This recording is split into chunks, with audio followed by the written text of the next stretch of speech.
আসসালামু আলাইকুম। Electrical knowledge পেজের পক্ষ থেকে সকলকে স্বাগতম। আমার সামনে যে ইনভার্টারটা দেখছেন এটা এবিবি এসিএস 580 মডেলের ইনভার্টার। আজ আমরা দেখব কিভাবে ইনভার্টারের ল্যাঙ্গুয়েজ চেঞ্জ করা যায়। প্রথমে আমরা লোকাল করে নিলাম।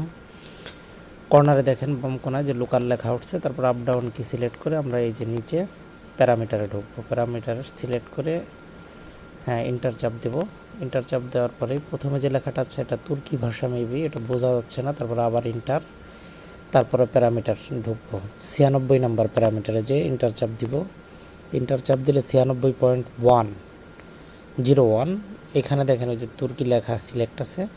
ইন্টার চাপ দেওয়ার পরে দেখেন এখানে বিভিন্ন দেশের একাধিক ভাষা দেখাচ্ছে। এখানে আমরা ইংলিশ সিলেক্ট করে ইন্টার চাপ দিলাম, আমাদের ল্যাঙ্গুয়েজ সিলেক্ট হয়ে গেল।